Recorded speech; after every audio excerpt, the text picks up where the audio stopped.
Today we're diving into the tallest players to ever play in the NBA, starting off with none other than Manute Bol. Manute was a giant even among giants. Standing at 7'7", he was one of the tallest players in NBA history. And when he stepped onto the court, he didn't just block shots, he made it look effortless. With his ridiculously long arms and quick reflexes, Bol quickly became known as one of the league's most intimidating shot blockers, averaging an incredible 3.3 blocks per game over his career. In his rookie season alone for the Washington Bullets, he blocked a rookie record 397 shots and averaged 5 blocks per game. He had more blocks than he did points, but he was even more than just a defensive beast. While he was known for his shot blocking, Bol had a few tricks up his sleeve. One of the most memorable moments, of course, came in a game in 1993 when he surprised the world by nailing 6 3-pointers in a single half. Although Bol was never super consistent in any element of his game other than being that tree in the lane tipping shots, I mean, is there anything more fun than watching this guy play? Off the court, Manute's life was even more unique. Born in Sudan, he came from a place where few could dream of making it to the NBA, let alone standing out the way that he did. Hell, this dude was fighting off lions and paying 80 cows for his wife. He barely had time to practice, but due to his height, was able to reach the top regardless. Manute used his fame and fortune to help the people of his war-torn homeland. While other players were buying mansions and flashy cars, Bol sent much of his earnings back to Sudan to fund relief efforts during the Civil War. He was deeply committed to making a difference, using his platform to bring attention to issues that were largely ignored by the Western world. But getting back to his basketball career, being nearly 8 feet tall came with its own set of challenges. That height, while a blessing for basketball, was also incredibly hard on his body. Over the years, the strain led to numerous injuries and physical setbacks, and by the end of his career, the wear and tear was evident. In his last 2 seasons in the NBA, Bol appeared in just 19 games on 4 different teams. When Bol retired from the NBA, he left behind a stat line as unique as he was. Over his 10-year career, he played for 4 teams: the Bullets, Warriors, Sixers, and Heat, though he only averaged 2.6 points and 4.2 rebounds. But his block numbers were legendary. Bol ended his career with insane 2,086 blocks, ranking him among the top shot blockers in NBA history. Though his offense wasn't great and he had a catapult-like shot, he was incredible to watch. Unfortunately, when he retired, the struggles didn't end. Bol faced a series of health issues, and sadly, in 2010, he passed away at just 47 years old from kidney failure. Manute Bol, although not the best player in the NBA, was a legend in his own unique way, and whenever he was on the floor, he sure as hell gave us a show to watch. Manute paved the way for some other giants to shine, which Tacko Fall surely appreciated.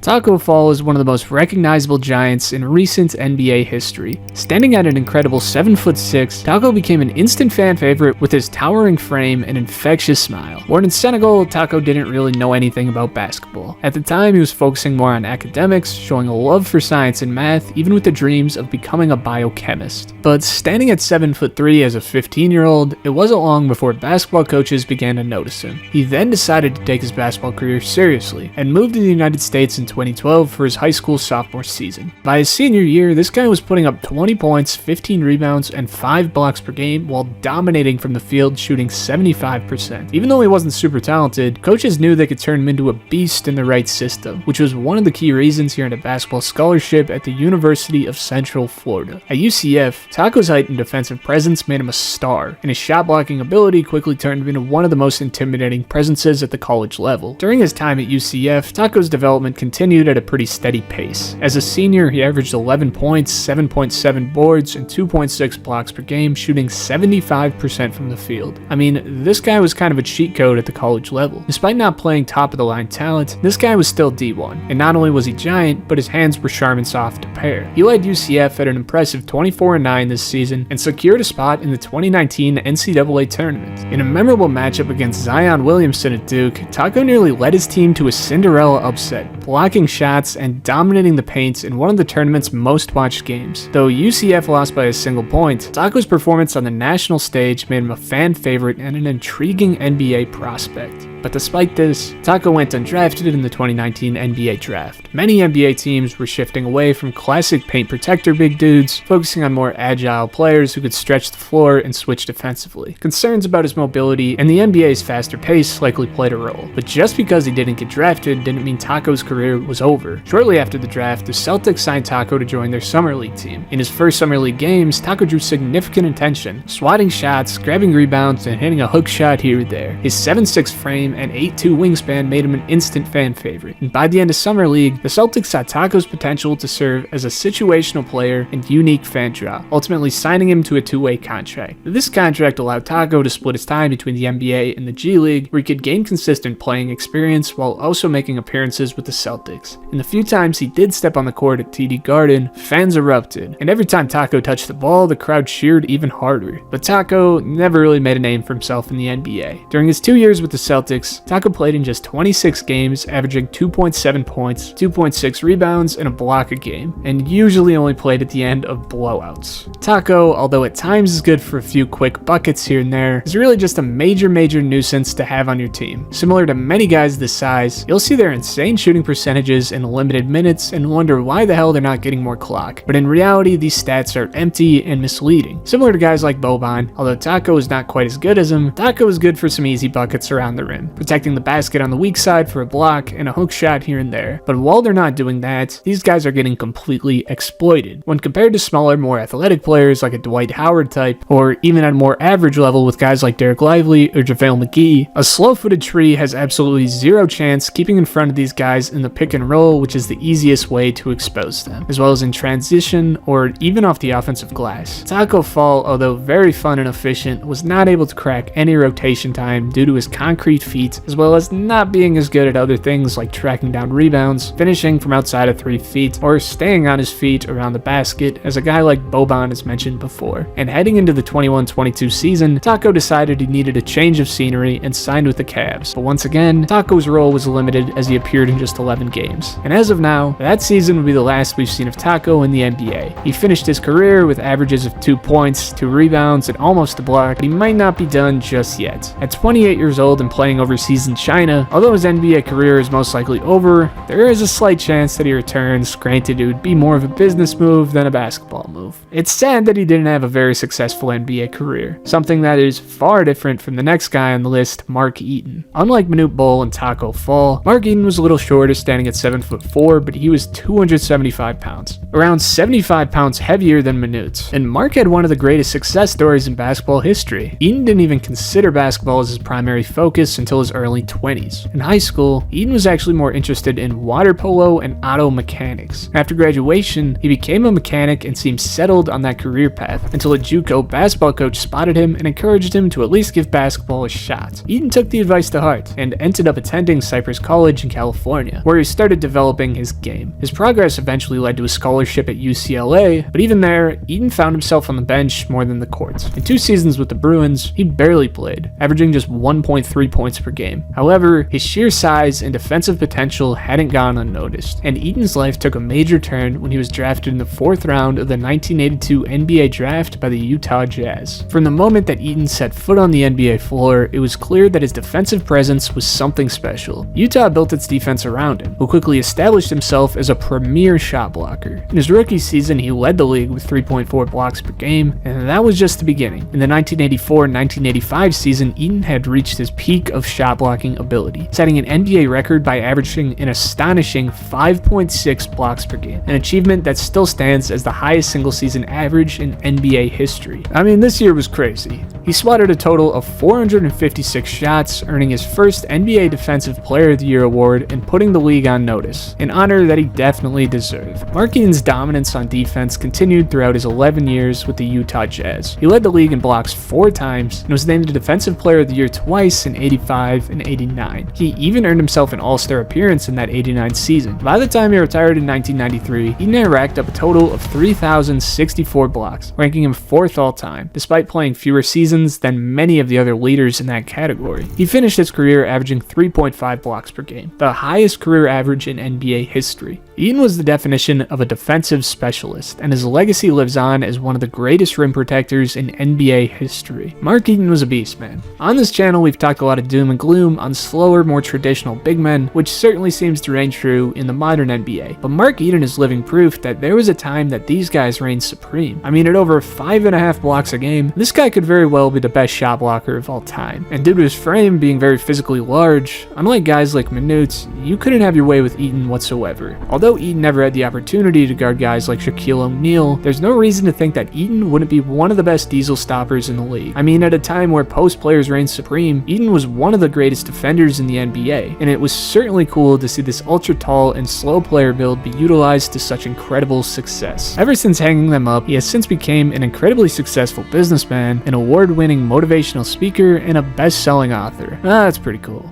Up next, we have someone who is tied for the tallest player in NBA history with Manute Bol, the 7'7" Gheorghe Mureșan. Gheorghe was born in Romania, and his remarkable height was largely due to a pituitary gland condition, which basically overproduced growth hormones. Mureșan's journey began with playing soccer, but it quickly became a tough fit for someone his size. When he started basketball, he quickly made waves in Romania due to his monster size and natural athletic ability, and it wasn't too long before scouts began to take notice. In the 1993 draft, Mureșan was selected by the Washington Bullets in the second round, joining the Bullets as the tallest player in league history. Mureșan immediately drew attention. His sheer size allowed him to dominate the painted area, while a surprisingly soft shooting touch and coordination made him an effective offensive threat. Mureșan truly hit his stride in the 1995-1996 season, his third year in the league. He averaged 14.5 points, just under 10 rebounds, and 2.3 blocks per game, leading the NBA in field goal percentage at 58.4%. For his efforts, Mureșan was awarded the NBA's Most Improved Player Award, solidifying his place as one of the league's most premier big men. That season saw him become a fan favorite, not only for his size, but also for his skill and dedication. Despite his success, Mureșan's size proved to be a double-edged sword. While it made him a dominant presence on the floor, it also put immense strain on his body, particularly his knees and lower back. Injuries began to take a toll, limiting his time on the court and forcing him to miss significant portions of multiple seasons. In the 96-97 season, he played just 20 games, and by the following year, injuries had sidelined him for the entire year. After briefly joining the Nets in 1998, Mureșan's injuries continued to hamper his career, which seems to be a common thing about these big guys if you haven't noticed. Despite attempts at comebacks, his body couldn't withstand the demands of the NBA game, and he retired in 2000 after just 6 seasons in the league. Mureșan was a bit of a weird case. Although many report this guy was the tallest player ever, and at up near 15 a game he was an above-average player, Mureșan never really seemed to get the love he deserved, and there's a number of reasons for that. Mureșan averaging just a block and a half per game was not nearly as fun as some of the other guys on the list. He was clearly better than that of the gimmicky game of Manute Bol, as a slow lumbering big man who was just a little more coordinated than some of the other slow trees. Mureșan was more of your traditional big man, just a hell of a lot bigger before his body gave up on him. After retiring, Gheorghe remained active in the basketball world, becoming an ambassador for the game and working with young players. Mureșan also enjoyed success outside of basketball. Starring in the 98 film My Giant alongside Billy Crystal, brought his charisma and humor to a new audience. He continued to appear in commercials and became a beloved public figure known for his positive energy and sense of humor. But next up, we have a player known more for his dominance than just his height alone, and even made it into the Hall of Fame. You know him, the 7'6" Chinese giant Yao Ming. Unlike many tall players, his height wasn't the result of a medical condition, but rather a mix of freakish genetics, as his parents were both exceptionally tall athletes in China forced to marry. From a young age, Yao showed immense promise on the court, combining his towering height with a high basketball IQ, soft shooting touch, and impressive agility for someone his size. Yao's journey to the NBA began in China, where he played professionally for the Shanghai Sharks and the Chinese Basketball Association. His talent quickly caught the attention of NBA scouts, and in 2002, he became the first overall pick in the NBA draft, selected by the Houston Rockets, making him the first international player ever selected first overall without any prior American, high school basketball, or college basketball experience. But Yao's transition to the league was far from smooth at first. He struggled to adjust to the physicality and speed of the NBA game, and he also barely spoke any English. In his rookie year, he showed flashes of talent and quickly gained respect from his fellow players, including Shaquille O'Neal. Yao's performances would steadily improve, and he ended the season as a runner-up for Rookie of the Year. He also was voted as an All-Star starter, making him the first rookie to start an All-Star game since Grant Hill. By his second season, Yao would establish himself as a dominant force, becoming an All-Star for the second time of what would be 8 straight. He averaged 17.5 points, 9 rebounds, and 2 blocks per game. His offensive game was versatile. He could score with hook shots, fadeaways, and even mid-range jumpers. On defense, his size alone altered opponents' shots, and he became an intimidating presence in the paint. But also, with his mobility and agility, he was able to slide pretty well and was able to stay alive in the pick and roll without being exploited. Offensively, Yao also blossomed in the pick and roll game alongside his star teammate in Tracy McGrady, and the Rockets became one of the Western Conference conference's most dangerous teams. However, with Yao's height also came physical strain. He played through numerous sprains and fractures, and eventually the injuries took a toll. Yao missed significant parts of multiple seasons with fractures to his foot and ankle, which later required surgeries. The Rockets' hope of a championship with Yao and McGrady began to fade as both stars struggled with injuries, and despite Yao's incredible talent, his body limited his ability to play consistently.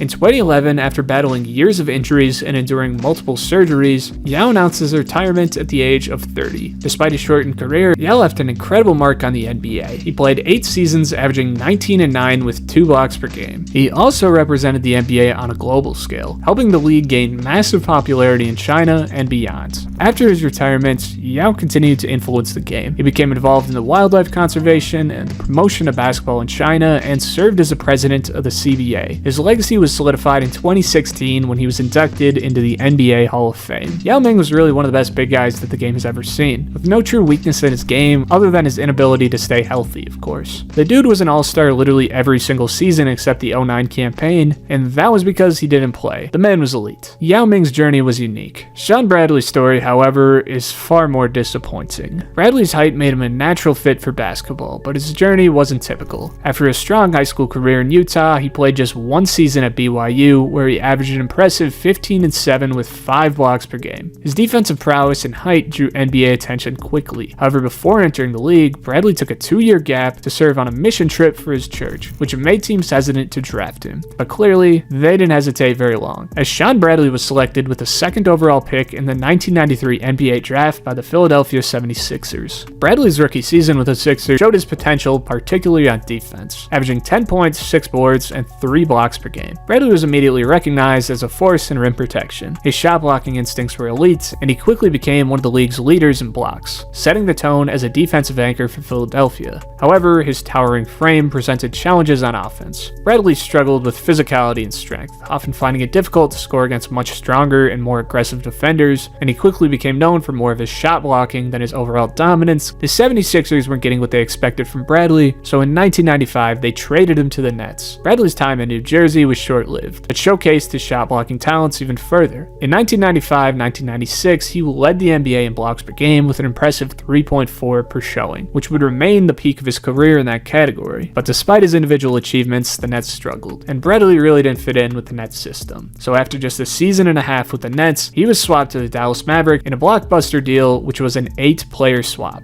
This was the best thing to happen in Bradley's career. As a Maverick, he continued to be a shot-blocking force with regular appearances among the league leaders in blocks. Playing alongside Dirk, Steve Nash, and Michael Finley, Bradley was a part of the Mavericks' rotation that transitioned from a rebuilding franchise into a playoff contender. His shot blocking complemented Dallas's high-powered offense really well, and they even had the ability to hide his offensive struggles. However, this Mavs team just didn't live up to their heights, and they were never able to win a ring with Bradley as their big guy. Despite his talents, Bradley was sometimes seen as a player who didn't fully live up to his potential for a number 2 pick. His thin frame and struggles to handle physicality remained focal points for critics, and following the 04-05 season, Bradley retired, finishing his career with averages of 8 points, 6 rebounds, and an impressive 2.5 blocks per game. Paints, and as far as the talent we've covered so far ranks somewhere near the bottom, Shawn Bradley is mainly remembered as an enormous NBA bust. Moving from one towering presence to another, while Shawn Bradley showcased how good tall guys could fit defensively, Rik Smits showed how good tall guys could be on the offensive side of the ball. At 7'4", Smits entered the league as the 2nd overall pick by the Pacers in the 88 draft. His arrival was highly anticipated. Smits provided the Pacers with an offensive anchor in the paint, one who could also stretch the floor with his mid-range jump shot. He had the remarkable ability to move with agility for a man this size, and his soft shooting touch and accurate jump hook were weapons that the Pacers heavily leaned on. His impact was immediate, as he quickly became a reliable scoring option and a key part of the offensive scheme. By his 3rd season, Smits was averaging over 15 a game, and the Pacers were building around him. For over a decade, Smits gave the Pacers a reliable go-to option in the post and the ability to stretch defenses out, something few other centers could do at that time. One of the best moments of Smits' career came in the 1994 Eastern Conference Finals against the New York Knicks. The Pacers were underdogs, but with Smits anchoring the offense and Reggie Miller leading the charge, Indiana pushed the series to 7 games. Although they ultimately fell short, this team was one of the bright spots in the history of the Indiana Pacers. By the late 1990s, Indiana had transformed into a title contender, with Smits and Miller forming one of the best duos duos in the NBA. In the 1998 season, Smits was named an All-Star, and the Pacers made it to the Eastern Conference Finals once again, only to lose in a hard-fought series to Michael Jordan and the Chicago Bulls. In 2000, Smits and the Pacers did something that they could not seem to do to save their life: make it to the NBA Finals, as this would also mark the first time the Pacers made it in franchise history. Unfortunately, they lost to the powerhouse of the Los Angeles Lakers, who were led by Shaquille O'Neal and Kobe Bryant, who would kind of dominate Smits in 6 games, but at least he's not the only guy who got destroyed by Diesel in his prime. Despite all the success, Smits faced his own set of challenges, particularly with his feet. The strain of playing for years at such a height led to chronic foot pain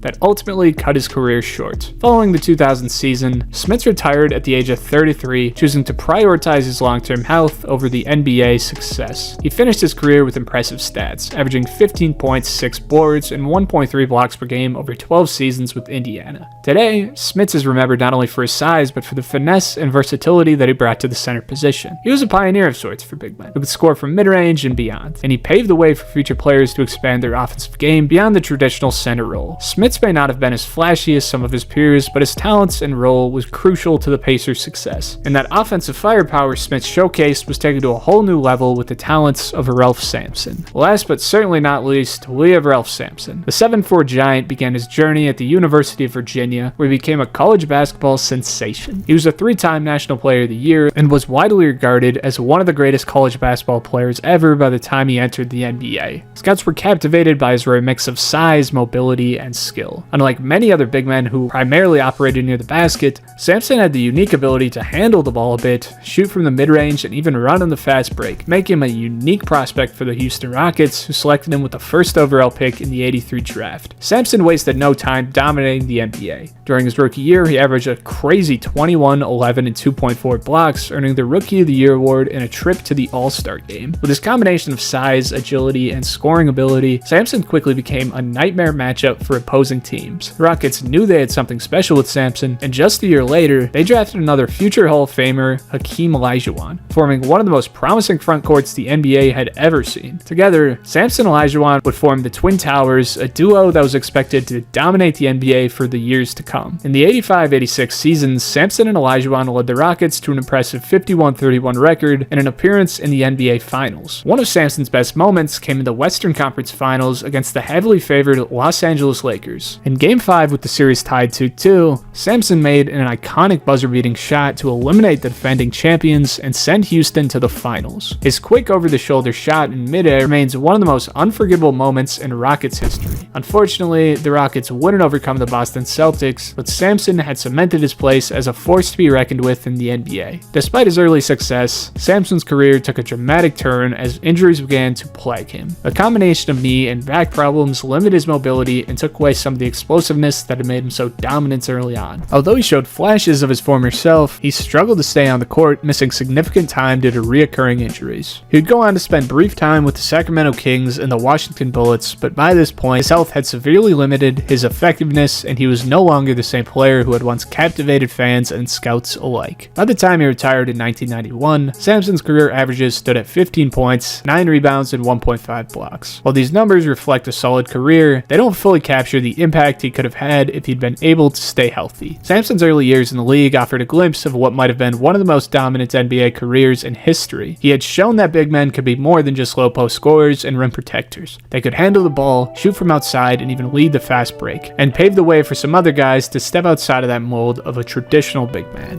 If you enjoyed this video, I recommend checking out this other one I made on the craziest duos of all time that just didn't work out. And as always, I'll see you boys in the next one. Peace out.